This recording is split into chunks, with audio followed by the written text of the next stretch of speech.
فلا يتكلم أحد بموت رسول الله إلا ضربته.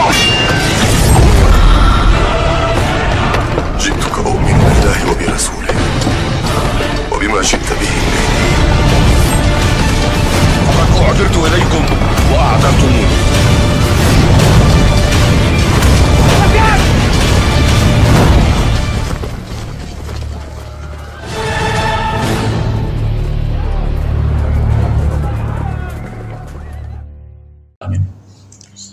Pada kesempatan ini masih kita lanjutkan pembahasan tentang interaksi kita ya, dengan golongan jin, yaitu pada kesempatan ini mencegah gangguan jin. Ada sebagian daripada bangsa jin yang memang berperilaku jahat kepada manusia. Mereka adalah para jin yang kafir atau jin yang muslim tapi zalim ya, kepada sesama makhluk Allah. Jenis gangguan yang disampaikan, yang dilakukan oleh bangsa jin kepada manusia ini bermacam-macam. Ada yang sifatnya fisik dan ada yang sifatnya non-fisik. Yang sifatnya fisik itu adalah mengganggu kepada manusia, di antaranya adalah dengan memberikan penyakit. Jadi kalau ada seseorang misalnya yang sakit batuk, tidak henti-hentinya misalnya, kemudian dia datang ke seorang dokter dan divonis memiliki penyakit TBC, misalnya begitu. Nah, kemudian ternyata pada tahap berikutnya diperiksa ke lab, tidak ada sebab apa-apa, tidak ada indikasi apa-apa. Nah, ini bisa jadi karena ada gangguan ya dari makhluk halus tersebut yang ya secara medis mungkin tidak bisa dibuktikan. Ada juga jin wanita yang bernama Ummu Sibyan. Ini biasa mengganggu kepada anak-anak kecil sehingga nangis luar biasa, nggak bisa dihentikan ya, menakut-nakuti.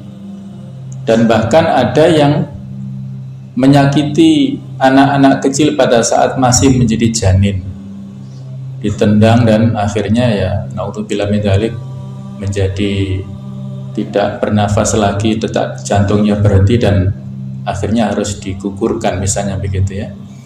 Barangkali kita menemukan kasus-kasus seperti itu ya, mungkin dari sisi tinjauan medis ada analisanya, tapi dari sisi tinjauan gangguan jin ini ada yang disebut dengan jin yang bernama Ummu Sibyan tadi. Jin wanita yang rambutnya putih dan wajahnya sangat menyeramkan. Ini adalah gangguan yang sifatnya fisik. Kemudian yang sifatnya non-fisik ini ada beberapa macam. Yang pertama adalah dalam hal perilaku, gangguan perilaku. Ada jin yang memberikan gangguan kepada manusia sehingga manusia memiliki perilaku yang negatif, mengganggu kepada suaminya sehingga suka melakukan KDRT ataupun kedoliman kepada istrinya. Kalau dia memukul kepada istrinya itu merasakan ya sensasi ya, misalnya begitu ya. Atau kebalikannya, seorang wanita yang atau kepada seorang istri ya, jinnya mengganggu kepadanya sehingga dia tidak memiliki kesetiaan kepada suaminya. Atau mungkin ada penyimpangan perilaku dalam hal, mohon maaf, masalah seksual ya, disorientasi seksual misalnya, penyuka sesama jenis misalnya ya. Ini adalah juga diantaranya bisa jadi ya, itu adalah karena diganggu oleh jin ini yang itu akan bisa mempengaruhi perilakunya, mempengaruhi akhlaknya ya. Ada beberapa jin ya yang menyukai kepada manusia. Jin laki-laki menyukai seorang muslimah yang walaupun muslimah ini taat luar biasa. Ketika kita suruh untuk pergi, dia tidak mau karena sudah bertahun-tahun sudah sangat menyatu dengan fisik si wanita ini. Atau kebalikannya, jin yang wanita menyukai kepada laki-laki. Nah, inilah yang harus kita waspadai, gangguan perilaku. Yang kedua adalah gangguan dari sisi psikisnya. Dia terkena gangguan sehingga selalu merasa cemas, was-was ya, gelisah ya, merasa tidak nyaman ya dalam hidupnya. Dia sudah mendapatkan fasilitas rumah yang mewah, terus juga kamar yang ber-AC, kasur yang empuk, tapi nggak bisa menikmatinya. Dia baru bisa tidur kalau misalnya ada yang baru bisa tidur kalau di garasinya ya, atau di kendaraannya. Kalau di kamarnya nggak bisa tidur karena itu tadi ya, terganggu dan terus merasa ada beban pikiran yang berat dalam dirinya itu. Yang ketiga adalah gangguan dari cara berpikir manusia ini ya, pola pikirnya yang nyeleneh, yang aneh, terutama dalam hal ini adalah pola pikir yang bertentangan dengan Al-Quran, dengan hadis. Jadi dia suka menyampaikan statement ataupun pola berpikirnya itu tidak runtut dan senantiasa bertabrakan dengan nilai-nilai yang sudah menjadi konsensus, menjadi ijma kaum muslimin, yang sudah jelas kehalalannya masih dianggap haram atau kebalikannya jelas keharamannya dianggap halal dan lain-lain. Kemudian gangguan dari sisi keyakinan atau keimanannya, ini senantiasa menjauhkan seseorang dari ketaatan kepada Allah Ta'ala, yang ini sudah kita bahas ya dengan tahapan-tahapan. Ada 7 tahapan seseorang itu sehingga menjadi terganggu ya dalam hal ini langkah-langkah setan yang sudah kita sampaikan pada beberapa waktu yang lalu. Nah, jemaah sekalian, kalau kita lihat dalam beberapa hadis riwayat ya, pernah suatu saat ada sekelompok kalangan setan yang turun dari gunung, dan mereka salah satunya membawa obor api bertujuan untuk membakar Rasulullah SAW. Akhirnya pada saat itu ketika mereka bertemu dengan Rasulullah SAW, beliau SAW takut pada awalnya ya. Kemudian akhirnya Allah mengutus malaikat Jibril, dan Jibril mengatakan, wahai Muhammad, ucapkan. Kata Nabi Muhammad, apa yang harus saya ucapkan? Belum ada wahyu, maka Nabi diberikan wahyu oleh Jibril, ucapkan seperti ini doanya ya. A'udzu bikalimatillahi tammah. Aku berlindung dengan kalimat-kalimat Allah yang sempurna. Allati la yujawizuhunna barrun wala fajirun min syarri ma khalaqa.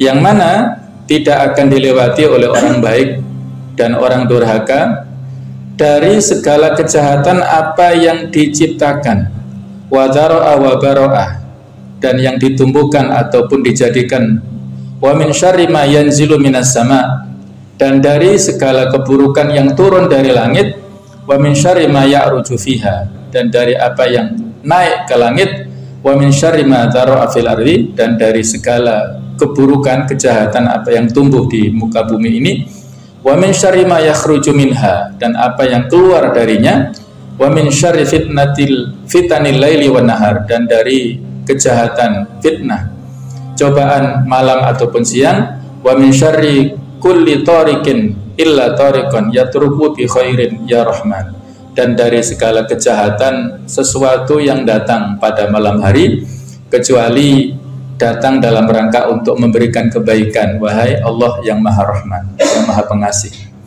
Ini hadis riwayat daripada Imam Ahmad dan derajatnya adalah sahih. Nah, ini contoh jemaah sekalian bahwa ada doa yang diajarkan oleh malaikat Jibril kepada Nabi Muhammad SAW. Jadi ketika Nabi membaca doa seperti ini, maka setan pun lari ya, dan tidak berani lagi mengganggu kepada beliau. Kalau tadi doanya terlalu panjang, maka bisa kita ambil riwayat yang lainnya. Hadis sahih riwayat Muslim itu menyampaikan kepada kita tentang doa yang lebih simpel ya, yang sering kita baca juga, a'udzu bikalimatillahi tammati min syarri ma khalaq. Aku berlindung kepada Allah, kepada kalimat-kalimat Allah. Kalimat-kalimat di sini adalah Al-Qur'anul Karim ya, dari segala kejahatan apa yang Dia ciptakan. Itu kita bisa baca ya, dalam hadis riwayat Muslim katakan, barang siapa yang membaca doa a'udzu bikalimatillahi tammati min syarri ma khalaq, maka la yadurruhu syai'un. Kalau dia mampir di suatu tempat, memasuki rumah memasuki tempat yang baru, memasuki jalan atau memasuki tempat manapun yang dia membaca doa a'udzu bikalimatillahi tammati min syarri ma khalaq, maka tidak akan membahayakan kepadanya sampai dia meninggalkan tempat itu. Nah, inilah pentingnya kita membaca doa a'udzu bikalimatillahi tammati min syarri ma khalaq. Nah, jemaah sekalian, kemudian kadang-kadang syaitan atau jin ini menampakkan wujud seperti manusia dan ya melakukan hal-hal yang jahat kepada manusia. Dalam hadis diceritakan suatu saat Abu Hurairah itu diberikan amanah oleh Rasulullah SAW untuk menjaga zakat Ramadan. Setelah dikumpulkan kemudian dijaga pada malam hari oleh Abu Hurairah. Nah, tiba-tiba pada malam itu ada sosok yang mengendap-endap mengambil ya makanan pokok yang telah dikumpulkan pada saat itu untuk dibagikan kepada yang berhak, diambil sebagian oleh sosok ini. Kemudian ditangkap oleh Abu Hurairah. Kemudian dia minta ampun, minta maaf ya, dan menyampaikan, saya orang yang miskin, keluarga saya membutuhkan belas kasihan, lepaskanlah saya. Nah, Abu Hurairah memiliki belas kasihan, dilepaskan orang itu. Ketika pagi harinya Abu Hurairah melaporkan itu kepada Rasulullah SAW dan disampaikan, nanti malam dia akan datang lagi. Rasulullah mengatakan begitu ya, berdasarkan wahyu, nanti malam datang lagi, coba tunggu saja. Akhirnya betul, malam harinya Abu Hurairah sudah ya semacam sudah nyangkong gitu ya, ternyata datang orang itu, ditangkap lagi dan menyampaikan sama, belas kasihan, minta tolong, minta bantuan ini itu dan lain-lain, keluarganya membutuhkan, dilepaskan lagi. Nah, berikutnya malam yang ketiga datang lagi, kemudian ditangkap oleh Abu Hurairah. Nah, untuk yang kali yang ketiga ini tidak ada ampun bagi dia, tapi dia masih memiliki semacam strategi ya untuk keluar daripada tangkapan Abu Hurairah. Katanya begini, lepaskan aku, nanti aku akan ajari kamu bacaan yang bermanfaat untukmu ya. Jadi rupanya jin ini jin yang alim ya, memberikan semacam informasi yang penting bagi Abu Hurairah. Informasinya apa? Dia katakan begini ya, jin ini yang mengatakan kepada Abu Hurairah, idza awaita ila firashika faqra ayatal kursi. Kalau kamu hendak tidur, hendak menaiki tempat tidurmu itu, maka bacalah ayat kursi, Allahu la ilaha illa huwal hayyul qayyum itu, hatta takhtimal ayat, sampai kamu selesai ayat itu kamu baca semuanya. Fa innaka lan yazala 'alaika minallahi hafidun. Maka kalau itu kamu baca, kamu akan mendapatkan penjaga dari Allah Ta'ala untukmu.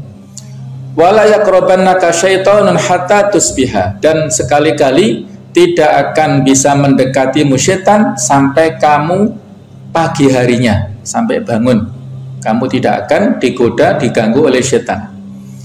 Nah, jemaah sekalian, pada saat pagi harinya dilaporkan kejadian itu kepada Rasulullah SAW, maka beliau memberikan komentar begini, kali ini dia benar, meskipun aslinya dia adalah pendusta. Nah, ini hadis sahih riwayat Bukhari ya.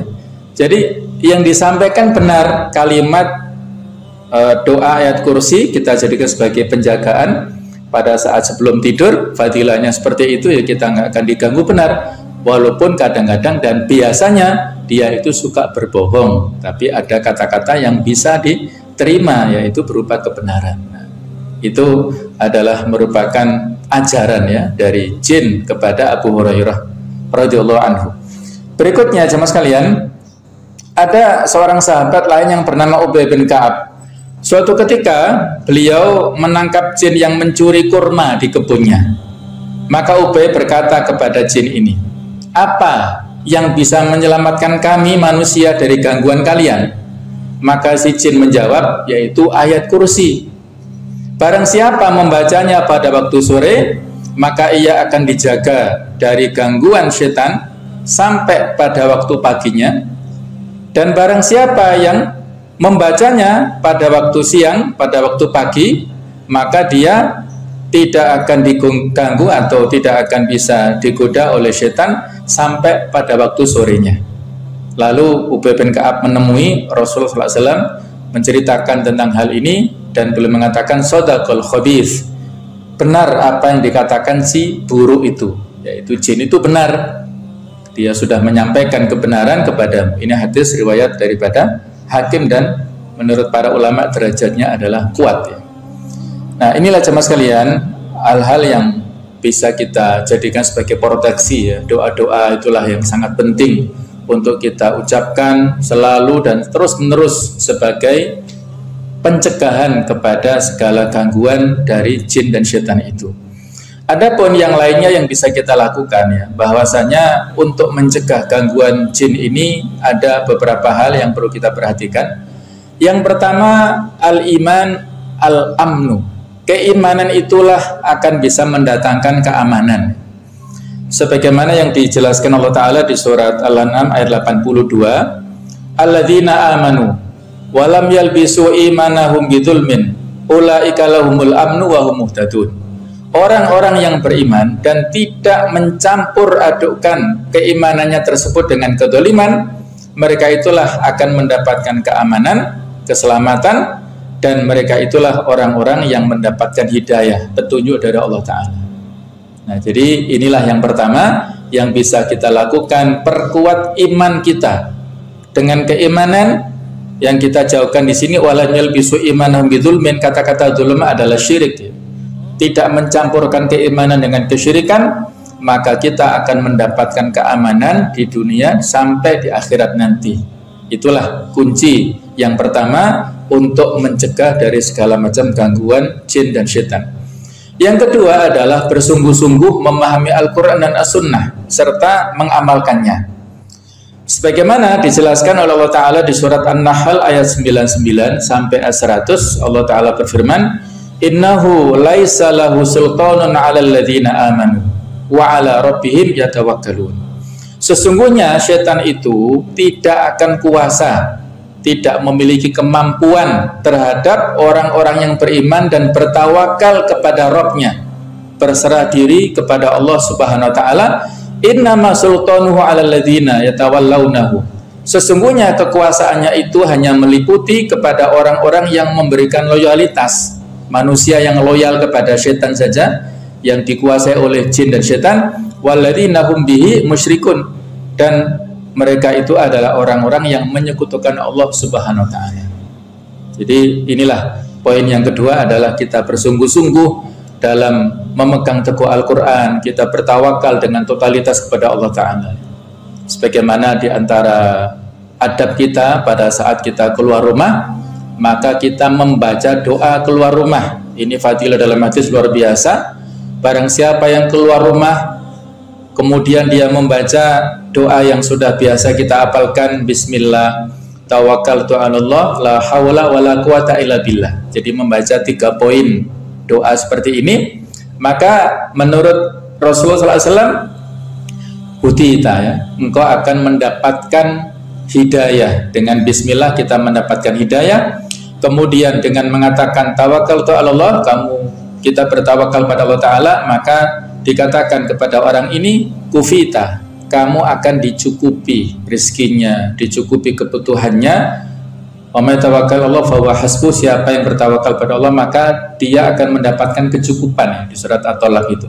Kemudian la haula wala quwata illa billah, wukita, kamu akan mendapatkan perlindungan, penjagaan dari Allah Ta'ala. Gangguan dari manusia, gangguan dari jin, dari setan, itu akan dijaga oleh Allah Subhanahu wa taala. Nah, itulah bentuk kita, ketawakalan kita adalah totalitas dengan kita ekspresikan dalam bentuk doa-doa itu. Yang ketiga adalah kita jangan sampai putus dalam berzikir, kemudian juga berdoa dan juga berwudu. Walaupun bukan untuk sholat, tetapi kita dianjurkan menjaga badan kita dari hadas kecil. Kalau batal wudu lagi, kalau bisa setelah wudu sholat, namanya sholat zuhur, yang biasa dilakukan oleh Bilal bin Rabah. Wahai Bilal, saya pernah mendengar terompahmu, bunyinya itu ada di surga. Apa amal yang kamu lakukan wahai Bilal? Itu pertanyaan Nabi kepada Bilal. Maka Bilal menjawab, aku biasa melaksanakan sholat 2 rakaat setelah wudhu. Nah, itu hal yang ringan ya. tapi menyebabkan Bilal masuk surga. Kalau terompahnya di surga ya orangnya pasti di surga ya, kan nggak mungkin sandalnya saja ya. Terompahnya sandalnya di sana ya orangnya juga ada di sana, di samping keutamaan lainnya. Tapi di antara amal utama unggulan dari Bilal adalah melakukan sholat 2 rakaat tadi. Fadhkuruni azkurkum, berzikirlah kepadaku, aku pun berzikir kepadamu. Surat Al-Baqarah 152. Kemudian dalam hadis dikatakan ihfadillah yahfadka, jagalah Allah maka Allah akan menjagamu. Ihfadillah tajidhu tujahaka, kamu kalau menjaga Allah akan kamu dapatkan Allah di hadapanmu, selalu mengawasimu dan selalu memproteksimu dari segala macam gangguan. Yang keempat adalah sama sekalian, hendaknya kita bentengi keluarga dan rumah dengan banyak membaca Al-Qur'anul Karim. Dalam hadis dikatakan, la taj'alu buyutakum maqabir, jangan jadikan rumah-rumah kalian itu seperti kuburan yang sepi, yang tidak pernah dibacakan di dalamnya Al-Qur'an. Inna syaitana yanfiru minal bait alladzi tuqra fi suratul Baqarah. Sesungguhnya setan itu akan lari dari rumah yang dibacakan di dalamnya surah Al-Baqarah. Kalau kita bisa baca full silahkan ya. Kita baca surah Al-Baqarah misalnya tiap malam tiap waktu boleh silahkan. Kita baca surat yang lainnya juga boleh, tapi yang di sini disebutkan surah Al-Baqarah memiliki keutamaan bisa menjauhkan setan dari rumah-rumah kita. Nah, kemudian yang kelima adalah memakan 7 butir korma ajwa setiap pagi hari. Dalam hadis Bukhari Muslim disebutkan, man tasabbaha bi sab'i samaratin ajwa, barang siapa yang pada waktu pagi, man tasabbaha bi sab'i samaratin ajwa, barang siapa yang pada waktu pagi dia memakan 7 butir korma ajwa. Korma ajwa adalah korma khas Madinah. Lam yadurrahu dzalikal yaum summun wala sihrun, maka tidak akan memberi bahaya kepadanya pada hari itu, baik itu berupa racun ataupun sihir. Nah, inilah merupakan proteksi yang diajarkan Nabi sallallahu alaihi wasallam, korma ajwa 7 ya. Jadi memang ada secara eksplisit disebutkan 7. Nah, kalau kita tidak ada korma ajwa, apakah bisa kita kiaskan ke korma lain? Allahu a'lam ya. Ini yang disebutkan dalam hadis tekstual adalah korma ajwa yang memang harganya lebih mahal ya. Yang keenam, janganlah kita membuka peluang karena kebodohan kita ataupun nafsu yang diperturutkan ya. Karena sesungguhnya sihir ataupun para penyihir itu akan bekerja secara sempurna bila mengenai hati yang lemah, jiwa-jiwa yang penuh dengan syahwat yang selalu bergantung kepada selain Allah. Kata Ibnu Qayyim, oleh sebab itu umumnya sihir banyak mengenai para wanita, anak-anak, ataupun orang-orang bodoh, orang-orang pedalaman, dan orang-orang yang lemah dalam berpegang teguh kepada syariat Allah. Jadi orang-orang imannya lemah, yang tidak memiliki ilmu itulah yang banyak terkena gangguan sihir. Yang ketujuh, untuk mencegah dari gangguan setan adalah kita jauhi segala perilaku atau ajaran bid'ah yang tidak ada tuntunannya ya, seperti wirid dicampur dengan mantra-mantra, ayat-ayat dibaca dari depan ke belakang, dari belakang ke depan, ya, dibolak-balik, huruf-hurufnya dipisah-pisah dan sebagainya. Kemudian berzikir dengan tata cara tertentu, ya misalnya dengan berputar-putar, dengan berjungkir balik misalnya, atau dengan tidak memakai baju, misalnya tawaf di kuburan dan sebagainya, atau sampai dicampur dengan kemenyan, mantra-mantra dan sebagainya. Nah, inilah hal-hal yang disukai oleh setan. Dan mereka terhibur dengan itu ya. Jadi kita jauhi hal-hal yang tidak ada tuntunannya dalam ibadah-ibadah mahdhuf.